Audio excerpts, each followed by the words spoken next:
तन्नामाष्टोत्तर शतस्यैव इति ज्ञापनार्थम उक्तम तन्नामाष्टोत्तर शतम प्रवक्ष्याम्यखिलागहृत। सारे तुम्हारे अखिल अघ जो हैं, माने आचार्य की वाणी को नहीं समझ पाने के जो तुम्हारे पाप हैं, उन पापन को दूर करने के लिए श्रद्धासु या को सर्वोत्तम स्तोत्र को पाठ करो और ये मन में मनोरथ रख के करो कि श्री वाक्पति ऐसो मेरो क्या अपराध हो गयो कि आपकी वाणी को अर्थ मुझको स्वीकार्य नहीं हुआ है, आपकी वाणी को अर्थ मुझको समझ नहीं आवे है, ऐसे मेरे क्या दुर्भाग्य, थोड़ी सी आप मेरे पर कृपा करो। ऐसा मनोरथ रख के और सर्वोत्तम स्तोत्र को पाठ करो। श्री गोसाई जी कह रहे हैं कि अघ निवृत्त हो जाएगो, निश्चित अघ निवृत्त हो जाएगो और वाणी को अर्थ भी समझ में आएगो। ये बात श्री गोकुलनाथ जी ने बहुत पते की कही, ये अपन ने देखी। श्री रघुनाथ लाल जी भी यही बात कह रहे हैं।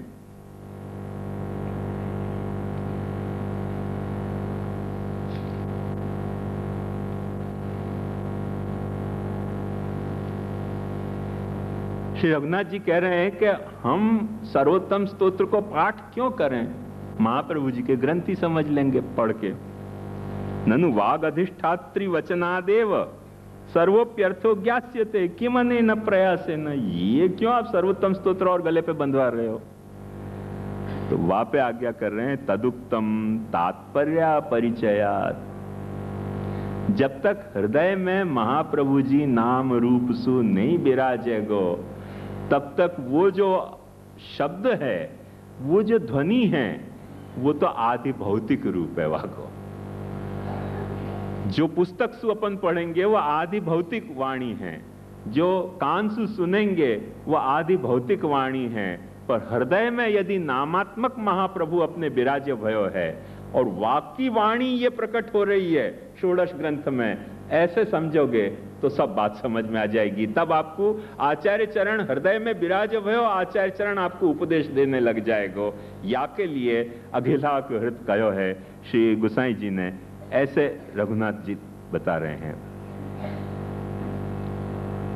पापकृतो अतः तदपगमात सुबोधत्वम युक्तमेव।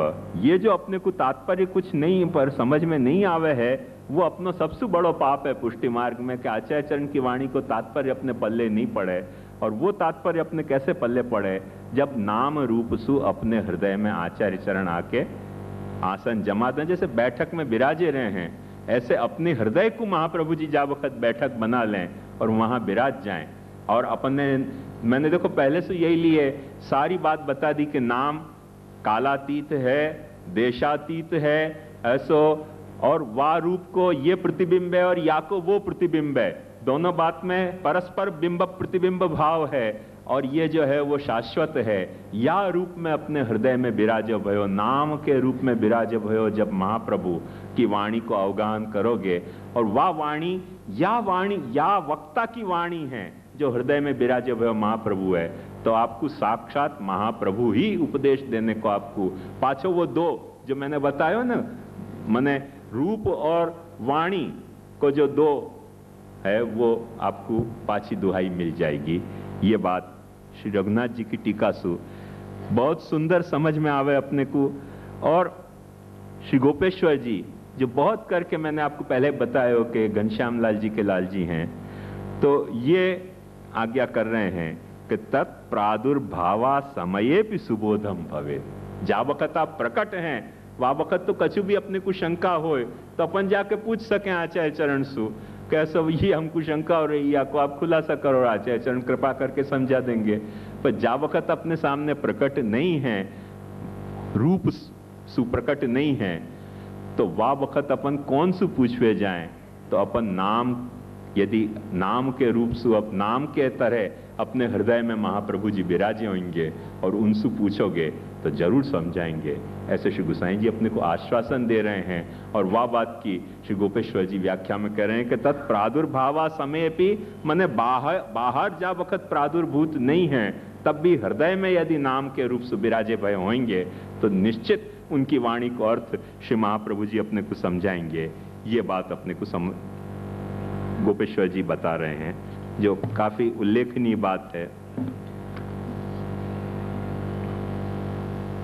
वाके बाद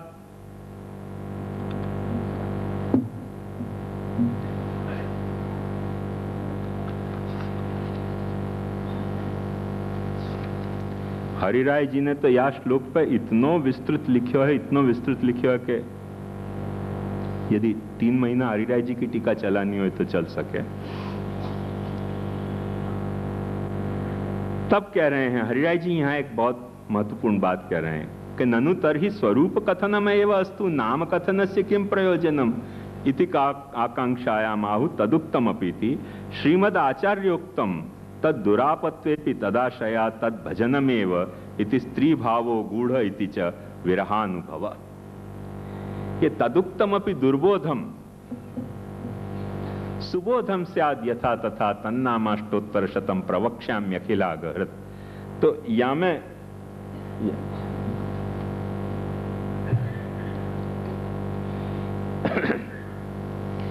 बहुत सुंदर बात श्री हरिराय जी कह रहे हैं कि जो आचार्य चरण की वाणी में दुर्बोधता आई है, वह दुर्बोधता को सुबोध बनाना बहुत कठिन बात है, दुराप है। पर श्री गुसाई जी ने क्योंकि तद दुरापत्वेपि तदाशया तद भजनमेव कार्यम, ये अपनो सिद्धांत है, तो अपनो कर्तव्य ये नहीं है। और मैं यह बात को विस्तार से आपको समझा चुके हो कि प्रेमी कभी निराश नहीं होवे, कामी ही निराश होवे है। क्योंकि प्रेमी को तो प्रेम प्रियतम मिले कि नहीं मिले, वासु प्रेमी के प्रेम में कभी फर्क नहीं पड़े है, कामी के काम में फर्क पड़े है। तो अपन आचार्य के प्रेमी होए तो अपन को अर्थ समझ में आतो हो कि न समझ में आतो होए, तो तद दुरापत्वेपि तदाशया तद भजनमेव कार्यम, अपने को ये नामात्मक भजन करना ही चाहिए। दुराप भी अपने को लगता हो, माने खोपड़ी अपनी खाली हो, टॉप फ्लोर पूरा वैकेंट हो, अपन खुद कन्विंस्ड है, दूसरों कन्विंस्ड हो कि नहीं, अपन खुद है। माने दिल है दुश्मन के मुखालिफ के गुनाहों की तरह, गवाहों की तरह, दिल ही दुश्मन है मुखालिफ के गवाहों की तरह। ऐसे दिल ही अपने को कहते हो कि अपना टॉप फ्लोर वैकेंट है, तो भी श्री गुसाई जी के माने हरिराय जी कह रहे हैं घबराने की बात नहीं, दिल तुम्हारे विरुद्ध गवाही देते हो। पर आचार्य चरण के जो नाम श्री गुसाई जी ने प्रकट किए हैं, वह प्रक्रिया सु दिल में एक वक्त महाप्रभु जी को पधराओ, फिर ये दिल तुम्हारा मुखालिफ की तरह गवाह नहीं बन जाएगो, तुम्हारा दोस्त बन जाएगो दिल, और तुम्हारे को ऐसा आचार्य चरण की वाणी को समझने को भाव जगेगो, योग्यता जगेगी और समझ में भी आएगी। वाको हेतु बहुत मजेदार श्री हरिराय जी ने दियो। ती कैसे होएगो? तो कहें कि प्रभु के 2 रूप हैं। वाको विषय विस्तार अभी नहीं करूंगा, मैं आनंद परमानंद में करूंगा, पर संक्षेप में मैं एक बात बता दूं कि वेणुगीत की सुबोधनी में महाप्रभु जी ने प्रभु के 2 रूप को वर्णन कियो। एक रूप वो जो अपने सामने प्रकट है, और एक रूप वो जो अपने हृदय में विराजमान है। जो आंख के सामने प्रकट है वो रूप, और एक हृदय में जो विराजमान स्वरूप है। अब आपको समझ में तकलीफ नहीं आनी चाहिए कि हृदय में विराजमान स्वरूप नामात्मक है, पहले ध्यान से समझो।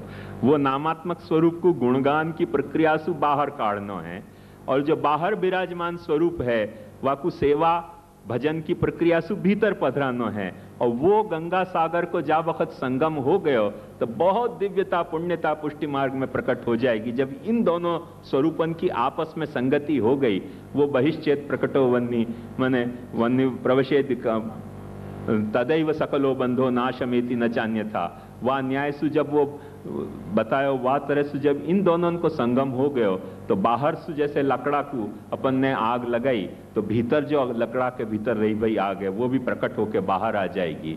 ऐसे भीतर रहो भयो जो नामात्मक स्वरूप है वह को गुणगान की प्रक्रिया से अपन ने उद्बोधित कियो, इतनो उद्बोधित कियो कि छलकने लग गयो अपने वाणी सु, अपने मन में, अपनी निगाहन में, अपने में वो तन्मयता आई कि जैसे व्रज भक्त हैं, व्रज में बैठी भई भी वृंदावन में भगवान क्या लीला कर रहे हैं वह को देख सके हैं। गुणगान की सामर्थ्य से गुणगाने सुखावाप्ति गोविंद से प्रजायते यथा तथा शुकादी नाम, और बाहर जो विराज भयो स्वरूप है वाकु जो है वो अपन ने भीतर पधरायो सेवा की प्रक्रिया सुवा के सारे मैं विस्तार आपको समझा चुके हूँ। अहंता ममता वा में प्रतिबंध कैसे हो रहे हैं और वो प्रतिबंध कैसे निवृत्त होंगे वगैरह वगैरह, उनके विस्तार में नहीं जा रहे हूँ। पर या में से एक बात समझो कि जो भीतर विराज भयो रूप है वो पर्दा नशीन रूप है, स्त्री भाव वाला रूप है, ऐसे महाप्रभु जी कहें। और बाहर विराजो जो रूप है वो पुरुष भाव वाला रूप है, और वो जो है वो पुरुष भाव वाला रूप है, वो पर्दा नशीन रूप नहीं है, वो पर्दा नहीं कर रहे हो है।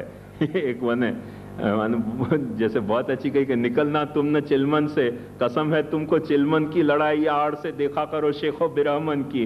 तो भगवान भी पर्दा में विराजे है, और पर्दा में विराजे है, वो पर्दा में विराजे हुए जो भगवान है वाकु समझ लो संक्षेप में, अभी और विस्तार करूंगा या को मैं, कि वो पर्दा में विराजे हुए स्त्री भाव गूढ़ात्मा स्वरूप है, जो कभी कृष्ण स्त्री भावो गूढ़ कृष्ण पदार्थो क्वचित विवृत, वो क्वचित विवृत वो कब विवृत होवे कि जा वक्त अपन भगवान के गुणगान की प्रक्रिया विरह के वशात इतनी तीव्र अपनी प्रकट होने लग जाए।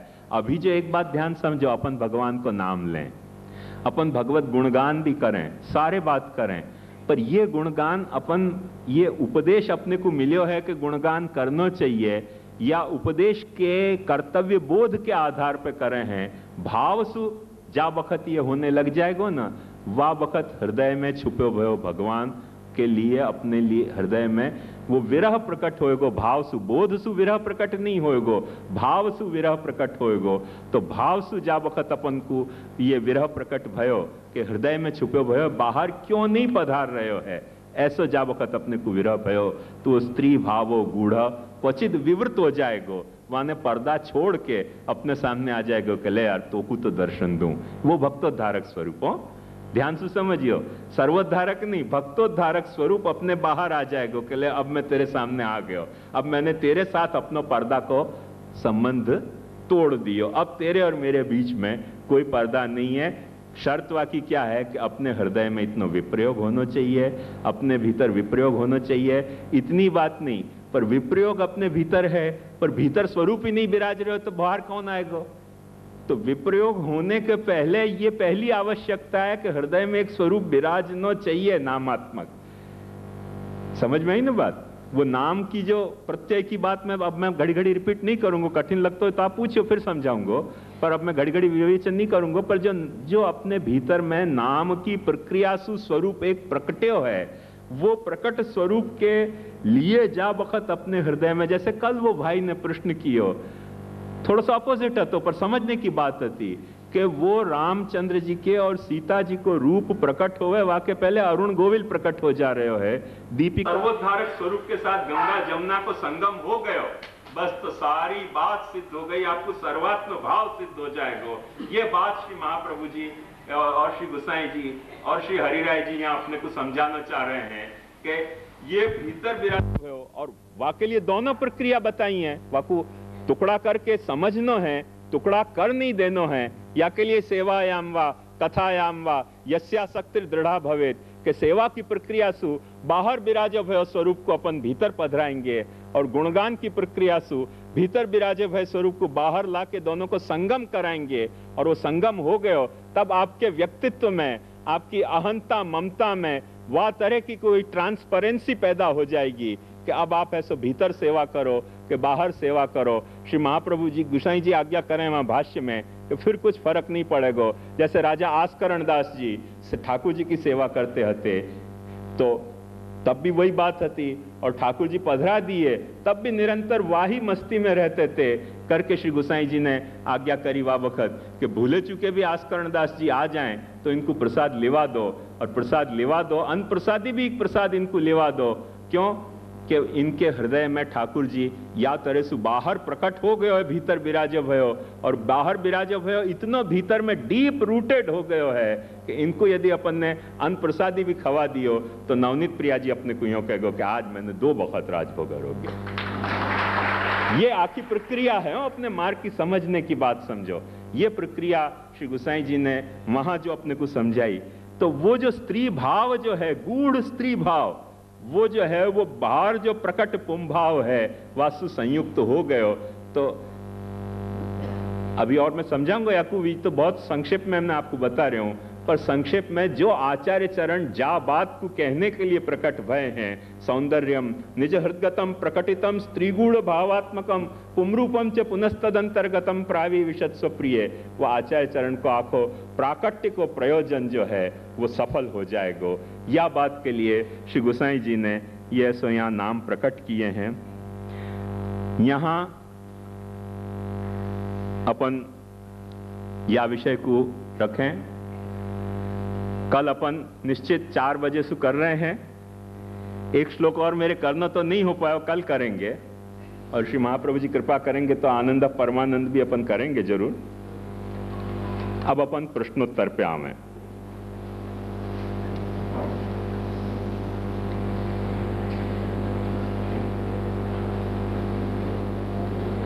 आपे जे 2-3 દિવસ પહેલા કહ્યું કે શ્રી કૃષ્ણ અવતારી છે અને શ્રી વિષ્ણુ અવતાર છે, અને આજે એમ કહ્યું કે વિષ્ણુ સર્વવ્યાપક છે અને તેમાંથી શ્રી કૃષ્ણ પ્રકટ થયા, તો ઉપરની વાત સાથે ક્લેરિફાઈ થતું નથી। અરે ભાઈ એક બાત સમજો,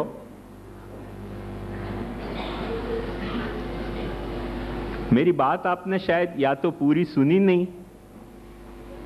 या तो मैं बहुत जल्दी बोल गए होंगे, या मेरे बोलने में कोई न्यूनता रह गई होगी। कुछ भी कारण हो सके है, वह कारण की मीमांसा में पड़े बिना संक्षेप में मैं फिर से अपनी बात दोहरा दूं कि जा वक्त मैंने ये कही कि विष्णु सर्वगत है, वाकई पहले मैंने ये कहो तो कि विष्णु को अर्थ एक ये भी हुआ है, जैसे मैंने आपको उदाहरण दिया तो कि जीतने को जाको स्वभाव होए वो जिष्णु, सहन करने को जाको स्वभाव होए वो सहिष्णु, करने को जाको स्वभाव होए वो करिष्णु, स्थित रहने को स्थिर रहने को जाको स्वभाव होए वह कुछ स्थास्नु कहो जाए। तो या तरह सु जाको व्यापक होनो स्वभाव होए वाकु विष्णु कहो जाए है।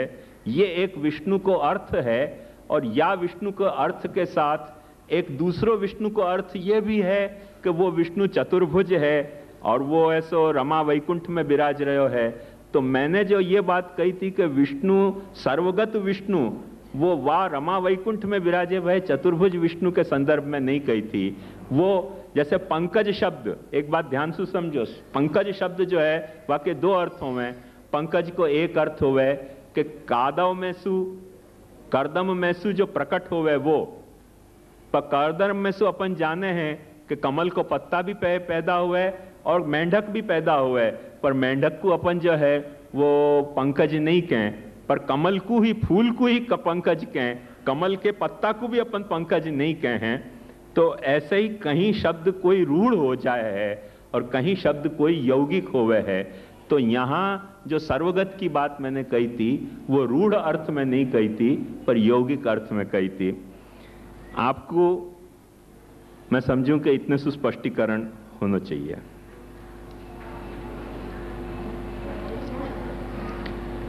वाह विष्णु के अर्थ में मैंने नहीं कही थी। एक व्यक्ति जेने श्री महाप्रभुजीना समग्र सिद्धांतोनी जानकारी होवा छता जो ते व्यक्ति सिद्धांत अनुसार जीवन जीवी न शकती होए अथवा जीववा ज मांगती न होए, तो नीचे आपेल कोई एक कारण अथवा आपने जे योग्य लागे ते कारण पण होय तो जणावशो। शू ते व्यक्ति अनधिकारी छे, शू ते व्यक्ति लौकिक आसक्ति वाळो हशे अथवा शू ते व्यक्ति दंभी हशे। अब एक बात बताऊं आपको कि ए व्यक्ति शू हशे ई तो मने केम खबर पड़े ज्यां सुधी व्यक्ति ने न जाऊं कि कई व्यक्ति। मने जेटली बात खबर पड़े आ मारी नानी खोपड़ी हिसाब है ते एटली छे कि कां तो ए मारा मानो कोई खसे कां तमारा मानो कोई खसे। बीजो तो कोण होई शके। અને એ જેવો હોય તેવો હોય આપણને શું ફાયદો। આપણને ફાયદો એ વ્યક્તિ શું છે એનાથી કશું નહીં થાય. આપણને જે ફાયદો થશે કે શ્રી મહાપ્રભુજી આપણને કેવી વ્યક્તિ બનાવવા માગે છે તેવા વ્યક્તિ આપણે બનીશું ને તો એ જેવો હોય એનો એને રહેવા દો, એની કથા એની સાથે, એની રામાયણ એની સાથે ચાલતી રહેશે.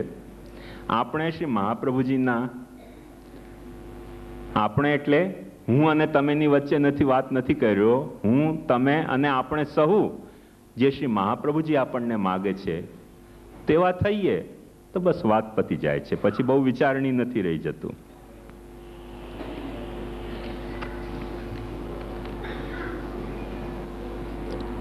આ પ્રશ્ન 2-3 વખત પૂછ્યો એટલે 2-3 કાગળિયા એક સાથે આવી ગયા. જીવ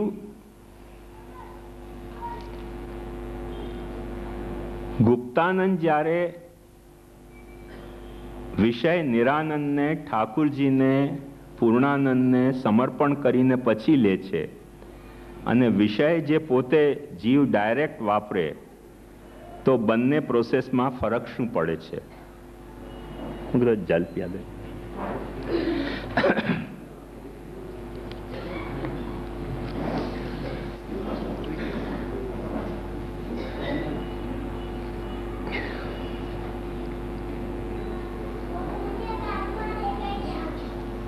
શું દેખાય છે કાચમાં?